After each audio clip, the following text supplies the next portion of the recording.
So this is called The Beautiful Not Yet. The first song I sang tonight, that's the name of the song, The Beautiful Not Yet. It was written in the springtime when in this part of the country, people don't think it's very pretty because it's, we're waiting for the greenness to happen. But it's also a time of expectation. Right before I wrote that song, I was out walking on the ridgetop. I live out in the woods, and I noticed that the light was coming in a way it doesn't happen any other time of year. And you can feel it at that moment. You know, the springtime moment when you can feel everything almost trembling with the beautiful, but not yet. So the song is a song about nature in process. Just because you can't see it yet doesn't mean it isn't happening. And this is a story of process and becoming as well. I'm a gardener. I have my own gardens that I've created and tend here at my home. But I also work once or twice a week at Meadowlark Farm, which belongs to my friend Marcia. I'm part of a small group of women who trade time in the sun, digging, planting, harvesting, composting for seasonal greens and vegetables and fruit and good conversation. I've learned so much working with Marcia, who is a patient and very extremely knowledgeable teacher. I've learned that when I garden, there are many things that are out of my control. The plants grow when the sun shines, and the rains come when the earthworms do their work, when the butterflies and the bees make their rounds. But there are also things that are within my reach. I can fertilize with goat and chicken compost. I can add a little bone meal when we're planting leeks and onions. I can mulch with sweet smelling hay to preserve the ground's moisture and keep the weeds down. I can prune apple trees in the spring and stake up the tomatoes and pinch off the suckers so they get more light and air. There's so much that I can do to nurture the process of becoming, to use what has been broken down to create something healthy and new. When Marcia purchased that rolling property in south central Indiana 25 years ago, it had been overworked and overfarmed, probably with monocrops and corn and soybeans for several generations. She began to compost and work the soil with organic materials. She planted heirloom seeds and rotated complementary variety of crops, sometimes resting whole sections by planting nutrient-building buckwheat that would be turned over into the earth. She has a greenhouse, and she nurtures and grows kale and arugula and lettuce and herbs that she sells to local restaurants and when the January snows pile up. Now, 25 years later, when I put my shovel into what had been struggling clay ground and turned the soil over, the earth is complex and loamy and rich, as dark as 80% cocoa chocolate bars. It's amazing. There's so much we cannot do. I cannot make the sun shine or the rain fall. I can't change generations of abusive farming techniques, but I can claim my own agency and my own possibility. I can recognize and honor the land and what it has gone through, the reality of its history. But I can work with Marcia to reclaim the wholeness of the land. Now, my own home, my personal gardens, are surrounded by 200 acres of deciduous forest. In the early part of the last century, this entire area was logged and clear-cut. I can't even imagine the devastation that was visited upon this little valley at the time. But as a result, the forest around my home and my gardens are technically young. They're filled with first growth trees, like sycamore and beech and ash and hickory, sassafras, maple, and walnut, and some oak.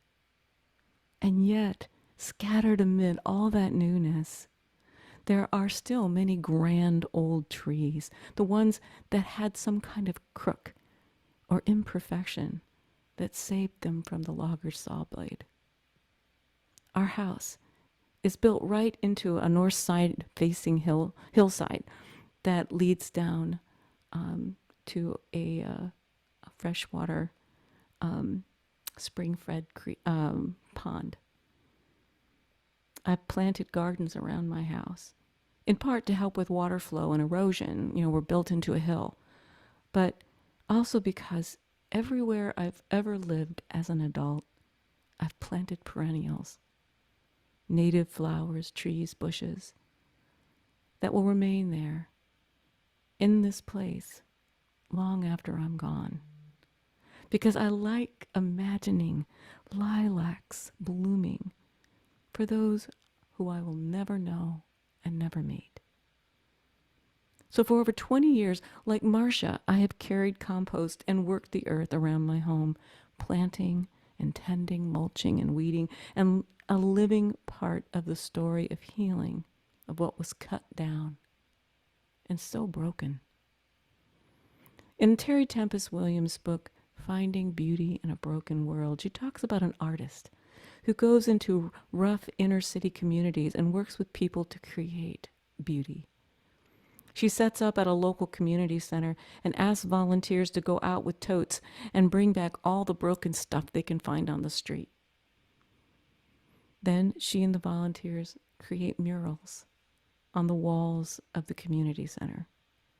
She cannot unbreak all those broken bits of glass, but she can nurture and envision something new, something beautiful, something each volunteer takes part in, creating and celebrating. 4 years ago, before the pandemic, I lost my dearest friend to an aggressive cancer. She fought courageously and faced the difficult journey of cancer with as much compassion, awareness, and grace as I have ever seen. She was brilliant, a passionate educator, a gifted listener, and wicked funny. But in the end, on an early morning in April, the cancer did take her. I remember sitting by her bed as she transitioned this life into the next mystery. I sang her to the doorway until she stepped to what comes next, which was beyond my time and my ability to see. A couple weeks later, my husband and I hired a man to help prepare my gardens for the coming season. This young man was not as experienced with gardening as he had led us to believe.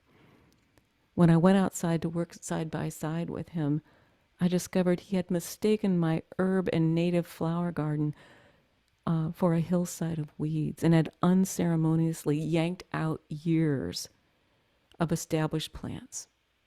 Oregano, chive, thyme, lemon balm, rosemary, sage, marjoram, dill, spiderwort, purple asters were gone. Gone. All of them gone. After a moment of shock and bewilderment, I let him know I would take it from there. And I paid the fellow and sent him home. For 3 days, I couldn't bring myself to go outside and tend what had been so carelessly ravaged. I didn't want to admit to the finality of what had been lost in my garden, and I guess lost in my life. I tried a couple times, standing there, clenched fists in the center of all that abandoned ground, barely able to breathe, until I gave up and finally walked back inside. Grief is a powerful process, and it has its own timeline, and it is rarely, if ever, linear. There was a terrible gap in my garden and a hole in my life. How do we repair something broken? Something that took years of love to create. Honestly, I didn't even know if I wanted to replant on that empty hillside. How could I risk putting so much care into a garden that somebody might waltz in and rip out in one afternoon? Could I open my heart to loving another person so intimately, knowing that time or illness or circumstance might tear them from my life? So instead of gardening, I started walking. I walked the hills around my home. I visited the winding creek and the familiar stands of trees. A favorite beach that has a bend halfway up its smooth trunk that always reminds me of how mothers hitch a baby up on their hip. I visited what I call the Sisters, a fairy circle of maples that seemed like a gathering of women, always in quiet, whispering conversation. I noticed the call of the birds that had returned when the forest returned, that have made their home in these trees, the titmouse, the cardinals, the indigo buntings, the wood thrush, the sparrows, the whippoorwills, the owls, and the red-tailed hawks. I noticed the squirrels and caught a brief flash of fox in the brush. I came around a curve in the path to the startling leap of a red-tailed doe. I took in how these hills that had been so brutally clear-cut 150 years ago had come back. They'd come back. They now provide shade and home and habitat. And I realized that if this forest that had been so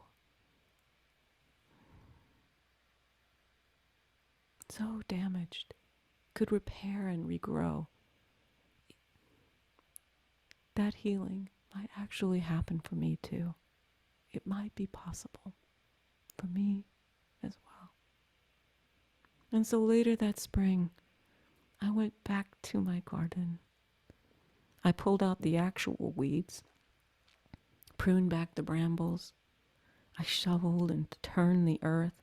And then finally, after weeding and digging and preparing, I lay myself down, resting my back on the soft ground. And I wept like a little child. I let the tears stream down the sides of my face and soak into the newly turned earth. I wept for my ravaged garden and for the ravaged body of my beautiful and brilliant friend.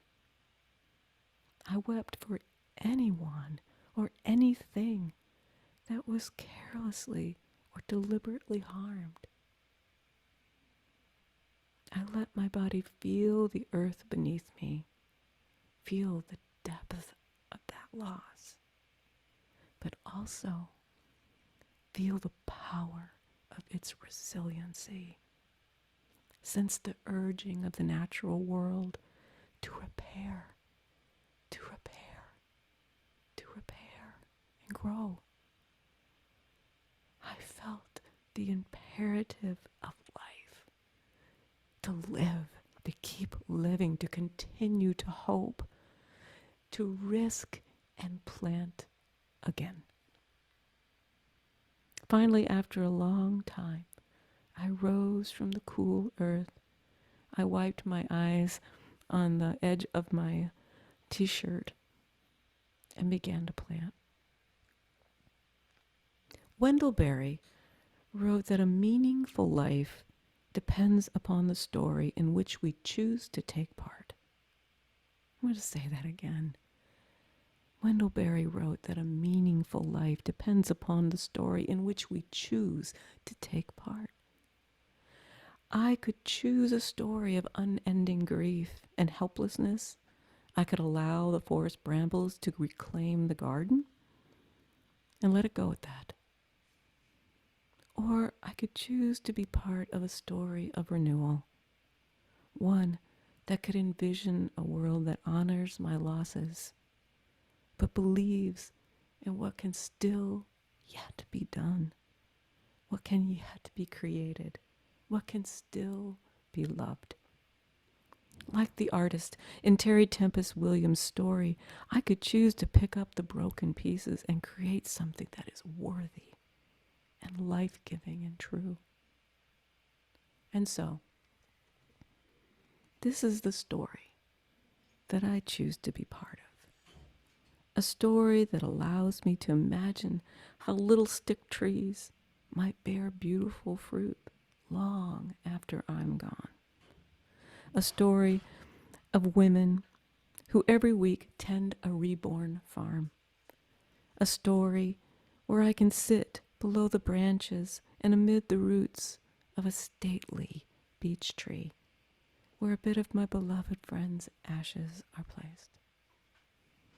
I can choose a story of remembered love, for the gift that it was and for the gift that it still is. I can be a part of the story of the process of healing, always here,